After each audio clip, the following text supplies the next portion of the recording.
5 sekawan di Pulau Harta. Bagian 1 liburan yang tak tersangka.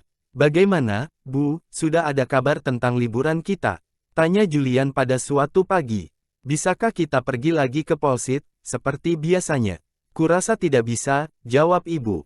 Semua penginapan di sana penuh kali ini. Ketiga anak yang sedang sarapan itu saling berpandangan.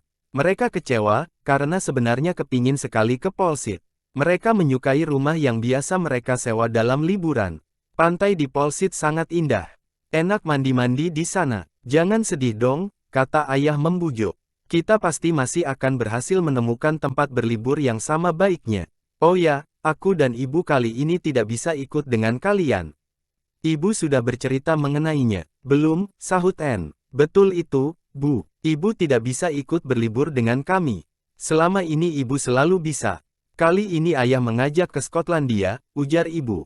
Cuma kami berdua saja. Kalian kan sudah cukup besar. Sudah bisa mengurus diri sendiri. Karenanya kami rasa pasti akan senang, bila sekali-sekali pergi berlibur tidak dengan orang tua. Tapi sekarang ternyata kalian tidak bisa pergi ke Polsit. Ibu sekarang agak bingung, tak tahu kemana kalian bisa pergi dalam liburan nanti. Bagaimana kalau mereka ke Paman Quentin? Kata ayah tiba-tiba. Paman Quentin itu adik ayah, jadi paman anak-anak. Mereka baru sekali berjumpa dengan Paman Quentin. Mereka agak takut padanya. Orangnya jangkung, tak pernah tersenyum. Apalagi tertawa. Dia seorang sarjana yang sangat pintar. Ia boleh dibilang terus-menerus sibuk dengan ilmunya saja. Paman Quentin tinggal di tepi laut. Cuma itulah yang diketahui anak-anak tentang paman mereka itu. Quentin, tanya ibu agak heran. Kenapa tiba-tiba teringat padanya? Kurasa dia takkan senang jika ada anak-anak yang ribut bermain-main dalam rumahnya. Soalnya begini, kata ayah menerangkan duduk perkara. Baru-baru ini aku bertemu dengan istrinya di kota, karena ada urusan sedikit. Kurasa keuangan mereka saat ini agak sempit. Kata Fanny, dia akan senang sekali jika ada orang menginap di rumah mereka, supaya ada tambahan penghasilan. Fanny adalah istri Paman Quentin, jadi bibi anak-anak. Kau kan tahu, mereka tinggal di tepi laut, kata ayah melanjutkan keterangannya. Mungkin cocok sekali untuk tempat berlibur bagi anak-anak. Fanny ramah sekali. Pasti anak-anak takkan mengalami kekurangan apapun juga. Ya, betul juga, sambut ibu. Dan mereka kan juga punya seorang anak. Siapa lagi namanya masakan sampai bisa lupa. Nanti dulu, agak aneh kedengarannya ya, aku ingat lagi sekarang. Georgina. Berapa umurnya sekarang? Ya, kurasa kurang lebih 11 tahun. Sama dengan aku, kata Dick. Bayangkan, kita punya saudara sepupu yang belum pernah kita lihat.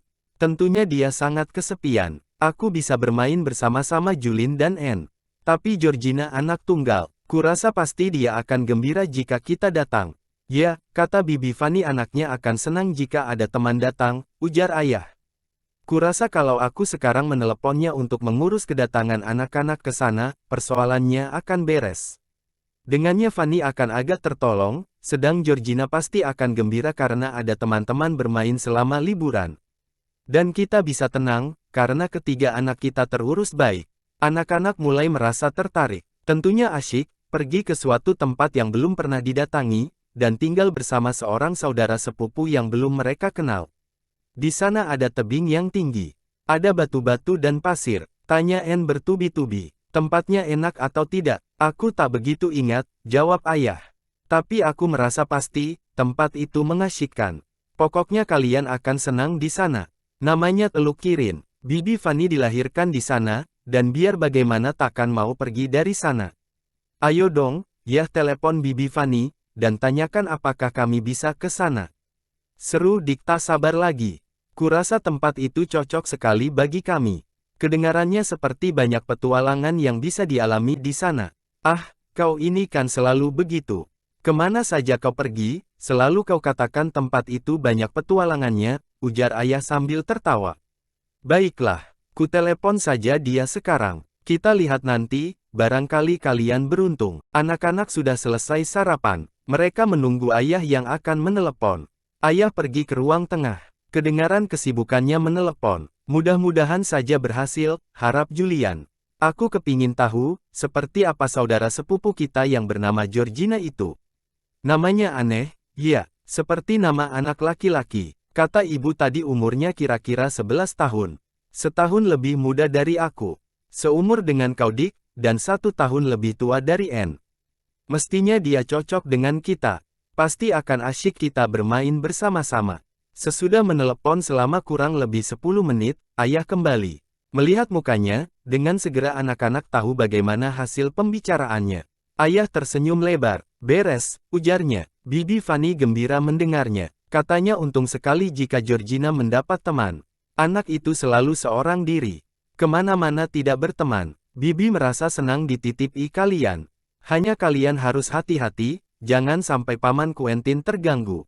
Dia sangat sibuk bekerja, dan cepat marah jika merasa terganggu. Kami takkan ribut jika di dalam rumah, kata Dick.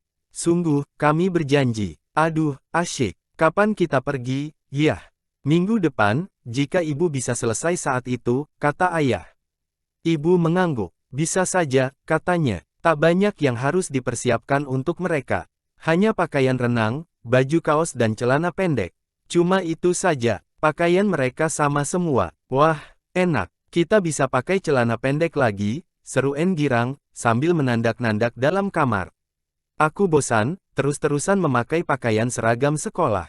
Aku kepingin memakai celana pendek, atau baju renang. Aku kepingin berenang dan memanjat-manjat dengan Dick dan Julian. Sebentar lagi semuanya bisa kau lakukan, kata ibu tergelak melihat kelakuan putrinya itu. Tapi jangan lupa menyiapkan alat permainan dan buku-buku yang ingin kalian bawa.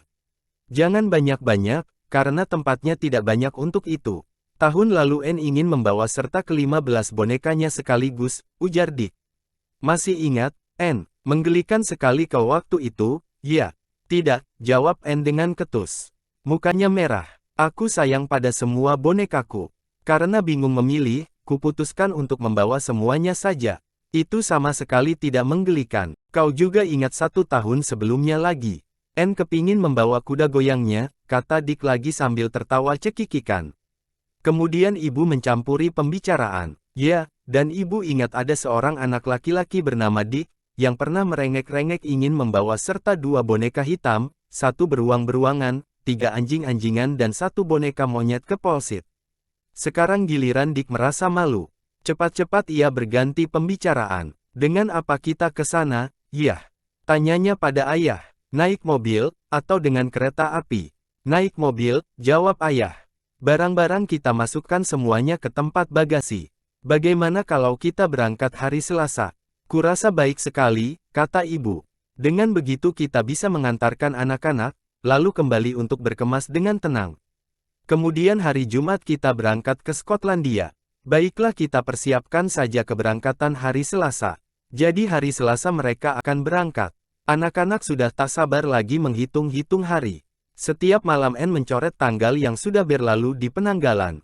Lama sekali rasanya berlalu waktu 1 minggu. Tapi akhirnya hari yang ditunggu-tunggu tiba juga. Dick dan Julian yang tidur sekamar, bangun serempak pada suatu pagi. Keduanya memandang keluar jendela. Kelihatannya akan cerah hari ini. Hori, seru Julian gembira sambil meloncat turun dari tempat tidurnya. Entah kenapa, tapi bagiku rasanya penting bahwa hari pertama liburan harus cerah. Yuk, kita bangunkan Anne. Anne tidur di kamar sebelah. Julian masuk lalu menggoncang-goncang bahu adiknya. Ayo, bangun. Sekarang hari Selasa, dan matahari bersinar cerah. Mungkin kalian akan heran, kenapa Julian begitu meributkan soal matahari bersinar atau tidak. Tetapi di Inggris, tidak setiap hari sang surya muncul untuk memanaskan bumi dengan sinarnya. Di sana sering kali berkabut. Atau kalau tidak, hujan. Dan tidak enak bukan, jika bermain-main di alam yang suram. Anne terlompat bangun. Dipandangnya abangnya dengan wajah gembira. Akhirnya tiba juga hari yang ditunggu-tunggu selama ini. Serunya riang. Aku sudah khawatir, jangan-jangan hari Selasa takkan pernah tiba. Aduh, aku gembira sekali. Tak sabar lagi rasanya, ingin sekarang juga berangkat. Mereka berangkat sehabis sarapan. Mobil mereka besar, cukup tempat bagi mereka semua. Ibu di depan di samping ayah, sedang anak-anak duduk di belakang. Kaki mereka diletakkan di atas 2 buah koper. Tempat bagasi di belakang penuh dengan segala macam barang serta sebuah peti kecil. Menurut perasaan ibu, tak mungkin masih ada yang kelupaan. Mereka melewati jalan-jalan kota London yang penuh dengan lalu lintas. Pelan sekali mobil mereka berjalan. Tetapi ketika sudah di luar kota, mobil bergerak lebih laju. Tak lama kemudian sudah sampai di daerah luaran. Ayah melajukan jalan mobil. Anak-anak bernyanyi-nyanyi. Mereka selalu bernyanyi, jika bergembira. Kita nanti berpiknik, tanya Anne. Tiba-tiba ia merasa lapar. Yah, kata ibu, tapi kau masih harus sabar dulu. Sekarang kan baru pukul 11. Setengah satu nanti kita makan siang, Anne. Aduh, keluh Anne. Tak kuat aku menahan lapar sampai saat itu. Ibu memberikan beberapa batang coklat. Anne bersama kedua saudara laki-lakinya makan coklat dengan nikmat, sambil mengarahkan perhatian ke pemandangan yang dilewati. Bukit, hutan dan tanah pertanian silih berganti. Mereka berpiknik di puncak sebuah bukit, di tengah lapangan yang melandai ke arah sebuah lembah.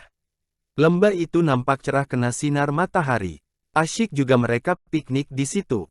Anne jengkel ketika ada seekor sapi besar berwarna coklat datang mendekat dan memandangnya dengan matanya yang besar.